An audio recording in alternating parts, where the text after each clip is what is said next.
Bonjour et bienvenue à tous et à toutes dans ce journal hebdomadaire du Tibet cette semaine. Je suis Pema Tsawang avec une nouvelle édition d'actualité sur le Tibet, sa société, le Dalai Lama et l'administration centrale tibétaine. Voici les titres de cette semaine. Sa société, le Dalai Lama, présente ses condoléances à la République tchèque suite au décès de l'ancien ministre des Affaires étrangères, Karel Schwarzenbach. Sa société, le Dalai Lama, salue la délégation bouddhiste japonaise Zen Sotoshu. Le secrétaire du Parlement annonce la reprise de la 6e session du 17e Parlement tibétain en exil. Sigyom Pemba Tsering quitte Dharamshala pour le Forum international sur la sécurité de Halifax.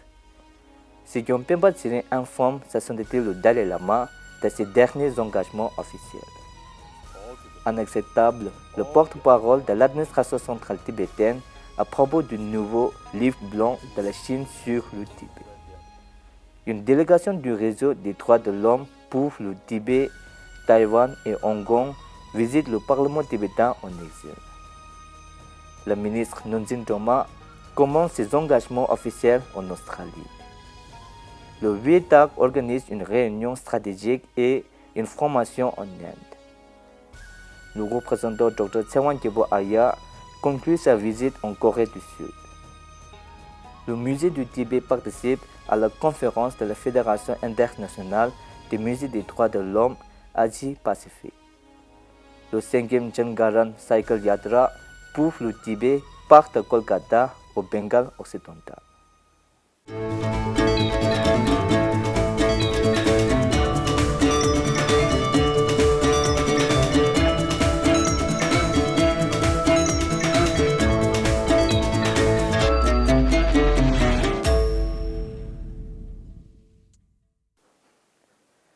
Le 15 novembre 2023, sa sainteté le Dalai Lama a adressé ses condoléances et ses prières à la République tchèque suite au décès de Karel Schwarzenbach, homme politique, diplomate et homme d'État.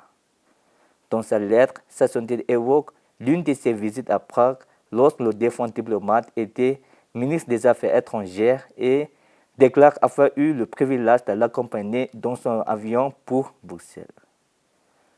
Sa sainteté le considérait comme un proche allié et lui est reconnaissant de son amitié et de son soutien indéfectible. Khenpo Sonam Tembe, président du Parlement tibétain en exil, a également présenté ses condoléances à l'occasion du décès de l'ancien ministre tchèque des Affaires étrangères, Karel Schwarzenbach. Karel Schwarzenbach s'est éteint à l'âge de 85 ans à l'issue d'une longue maladie. Sa sainteté, le 14e Dalai Lama, a reçu et dialogué avec une délégation bouddhiste zen Sotoshu, dirigée par le révérend Hayashi Shuei du temple Jorenji au Japon, dont sa résidence à Dharamshala le 15 novembre. Le révérend Hayashi Shuei, partisan de longue date du Tibet et conseiller du bureau du Tibet-Japon, a présenté à sa sainteté une déclaration commune en 7 points publiés en septembre dernier, exhortant la Chine à mettre fin aux violations des droits de l'homme et de la liberté religieuse au Tibet. Plus tard dans la journée, la délégation a visité l'administration centrale tibétaine où elle a été accueillie par Thalam Thoma Changra, la ministre de l'Éducation qui assurait l'intérim en l'absence de Sigyong au secrétariat du Kachar. La délégation a également visité le Parlement tibétain en exil et a rencontré le président Khenpo Sonam Tembe et la vice-présidente Joma Tsering Teka. La délégation de 16 membres était conduite par le représentant Hayashi Shuei, conseiller de l'association bipartisane de moines et de laïcs qui prient et agissent pour la paix au Tibet. Dans une annonce publiée le 16 novembre par le secrétariat du Parlement, la 6e session du 17e Parlement tibétain en exil reprendra du 25 au 29 décembre 2023 pour examiner les affaires pendantes de la session générale qui avait été reportée le 4e jour. Le 28 septembre, le secrétariat du Parlement a annoncé le rapport de la session en raison de l'absence du quorum requis pour la tenue de la session. Le secrétaire du Parlement a également annoncé que la 7e session du 17e Parlement tibétain en exil s'atteindrait du 14 au 30 mars 2024 pour une durée de 15 jours. Le 15 novembre 2023, Sogyom Pemba Tsering de l'administration centrale tibétaine s'est envolé pour le Canada afin de participer au Forum international sur la sécurité de Halifax qui se tiendra du 17 au 19 novembre. Il est prévu que Sogyom prononce le discours principal du forum. Après Halifax, Sogyom doit se rendre à Ottawa pour une visite de 4 jours au cours de laquelle il s'adressera à la communauté tibétaine d'Ottawa. Sogyom devrait ensuite effectuer de courtes visites au Minnesota, à Barcelone, à Vienne et à Paris. Il retournera à Delhi le 3 décembre. Le 13 novembre 2023, Sogyom Pemba Tsering de l'administration centrale tibétaine a demandé une audience à sa sainteté le Dalai Lama. Cette raison en sortant à Tibet TV, Sogyom a mentionné que sa sainteté le Dalai Lama s'attendait à ce que de nombreuses personnes se rendent en Inde lors de la visite de sa sainteté à Bodh Gaya, Bihar, en décembre de cette année. Sogyom a indiqué qu'il avait informé sa sainteté le Dalai Lama des activités du Kashak, y compris de sa récente visite en Amérique latine et aux États-Unis. Il a également présenté à sa sainteté le processus verbal de la réunion du comité stratégique permanent qui s'est tenu récemment.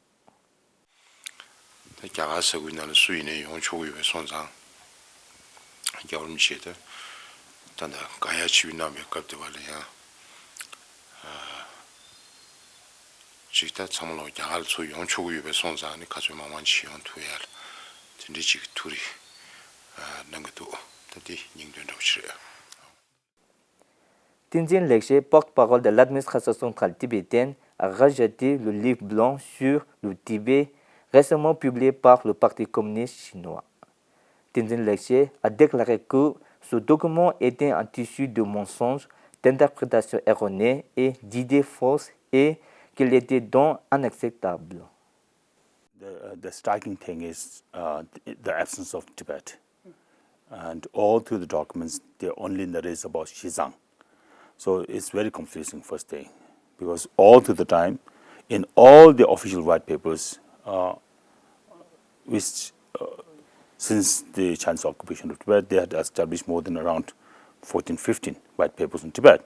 But this is the only white paper which they talked about Xizang, not Tibet. So this is one thing which is very striking in a way, and it is also very politically right, which in a way try to de-associate Tibet from the memories of the Tibetan people and from the international communities, and try to come up with a new narrative of their authority and their the submission of Tibet into the Chinese communist regime. So this, however, is in fact from the CTA's point of view, I think the Xizang itself is not acceptable, first thing. Xizang, they are only talking about so-called Tao region, but we in the central administration, we talk about the aspirations of Tibetan people all over China, right? So therefore, when we look at the glance, it consists of lots of misinterpretations, misconceptions, and lies. Le 10 novembre 2023, le gouvernement chinois a publié un autre soi-disant livre blanc sur le Tibet intitulé « Politique du PCC sur la gouvernance de Xinjiang dans la nouvelle ère, approche et réalisation ». Le 14 novembre, une délégation composée de 5 représentants du réseau des droits de l'homme pour le Tibet, Taïwan et Hong Kong s'est rendue au Parlement tibétain en exil. La délégation composée de Wu Haozhen, Tashi Tsering, Lin Shenyi, Sky Frong et Tsai Mengzi a rencontré le président du Parlement, Khenpo Sonam Tembe, et la vice-présidente Thomas Tsering Teka. Après avoir salué les invités, le président a évoqué les similitudes entre les situations des Tibétains et des Taïwanais sur les plans politiques et religieux et les a informés de la réunion entre les représentants tibétains, ouïghours, hongkongais, taïwanais et mongols intérieurs qui s'est tenue en marche de la 8e Convention parlementaire mondiale sur le Tibet à Washington, D.C. Par ailleurs, le vice-président a partagé l'expérience de son récent voyage officiel en Allemagne où elle a eu l'occasion de présenter l'administration centrale tibétaine, une structure démocratique unique des Tibétains en exil, instituée sous l'égide de sa sainteté le Dalai Lama, un nombre d'éminents fonctionnaires. La ministre Nonjin Joma du département de l'information et des relations internationales de l'administration centrale tibétaine a entamé cette semaine une visite officielle en Australie et en Nouvelle-Zélande. Le 16 novembre, la sénatrice australienne Janet Rice a accueilli la ministre Nonjin Joma du département de l'information et des relations internationales de l'administration centrale tibétaine en Australie. Today, the Australian All-Party Parliamentary Group on Tibet had the honour of meeting Kallen Northern Dolma. Kallen Dolma is the Minister for the Department of Information and International Relations in the Central Tibetan Administration, which is the Tibetan Parliament in exile, which runs as a democratic government for Tibetans in exile all around the world. And I want to thank Northern for coming to Australia and for speaking with us about the existential threat that Tibet faces under China's occupation. Lors d'un événement organisé par le groupe parlementaire australien multipartite pour le Tibet au Parlement à Canberra, la ministre s'est exprimée sur le Tibet Briefing. La ministre Nonjin Joma a rencontré le ministre des Affaires étrangères d'Australie, le sénateur Simon Birmingham, et les a informés sur le Tibet au cours d'une discussion d'une heure. Elle a rencontré Peter Khalil, député président de la commission parlementaire mixte sur le renseignement et la sécurité australienne, et a eu une discussion interactive sur le Tibet. La ministre a également rencontré les experts de l'Institut Lowy et révérend Bill Crow à la fondation du révérend Bill Crow à Asheville, Sydney. À Canberra, elle a rencontré les anciens représentants et membres exécutifs de l'association de la communauté tibétaine de Canberra. La ministre était accompagnée de Karma Chuying, secrétaire du département de l'information et des relations internationales, de Karma Singye, représentant du bureau du Tibet en Australie, de Lawang Gelbo, secrétaire de l'Office du Tibet, de Chedin Joma, employé du département de l'information et des relations internationales, de Dawa Sangmo, agent de liaison chinois de l'Office du Tibet, du Dr. Zoe, du responsable exécutif, et de Sonam, employé du Conseil du Tibet et d'Australie. Le 17 novembre, la ministre Nonjin Joma dirige la réunion stratégique sur le Tibet du Voluntary Tibet Advocacy Group, VTAG, et se rendra ensuite à Wellington pour prendre la parole lors du sommet annuel du Forum Asie-Pacifique sur l'innovation en matière de sécurité.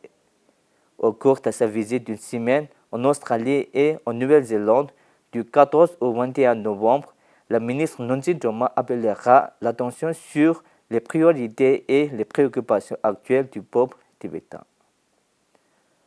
Le 13 novembre, le département de l'information et des relations internationales de l'administration centrale tibétaine a organisé une réunion stratégique et une formation de 3 jours du VTAG Inde dans les locaux de la Société de formation et de bien-être administratif de Dharamshala. L'honorable ancien Kalun Tripa, vénérable Sando Rinpoche et le défenseur du Tibet, Kishan Kapoor, membres du Lok Sabha, ont assisté à la session inaugurale de la réunion et de la formation en tant qu'invités principaux, ainsi que le secrétaire supplémentaire Tenzin Lekche, porte-parole officiel de l'administration centrale tibétaine, et le représentant en chef de Shimla, Tsewang Phunso. L'ancien Kalun Tripa de l'administration tibétaine en exil a déclaré que la vérité et la non-violence sont les 2 composantes fondamentales d'une résolution pacifique de la question du Tibet. From today, we are going to start with the VTAC India strategy meeting and training. So we have called upon more than 30 young Tibetans from 9 different states or places in India to discuss about what they should do regarding the advocacy on Tibet issues. So it will not just be a strategy meeting, but rather also a training for young Tibetans to understand about what our situation is and how could we be a real voice for the Tibetans in India. So that Department of Information and National Relations facilitate this meeting and the training so that the young Tibetans and the VTACs will be able to succeed in their advocacy activities inside India. Being honest, I really don't know much about VTAC. So one of the main reasons I came here is to learn what VTAC actually is and what is the purpose behind the formation of VTAC. And what I expect is to learn things that I'm yet to learn about the world and what I can do. What I can do by myself, like what I can do for my people and what I can do for the cause of Tibet. The main reason why I'm here is simply because I am a Tibetan, and I strongly do believe that each and every Tibetan, we do have the responsibility to be part of the Tibetan advocacy group as being a Tibetan. So that's why I'm over here. La première réunion stratégique et formation de VTAC Inde a été suivie par 33 membres de VTAC basés en Inde et par des facilitateurs de la section Tibet Advocacy du département de l'information et des relations internationales de l'administration centrale tibétaine.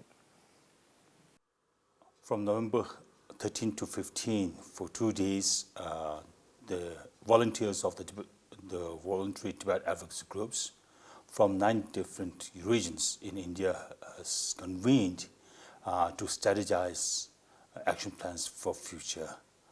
So over the last 3 days, they have discussed among themselves to check out the plans about what they should do in the future, and specifically to advocate about the Tibetan issues among the Indian public, among the strategic communities, and the political leaders, so that the Tibetan issues will be the talking points for the Indian community.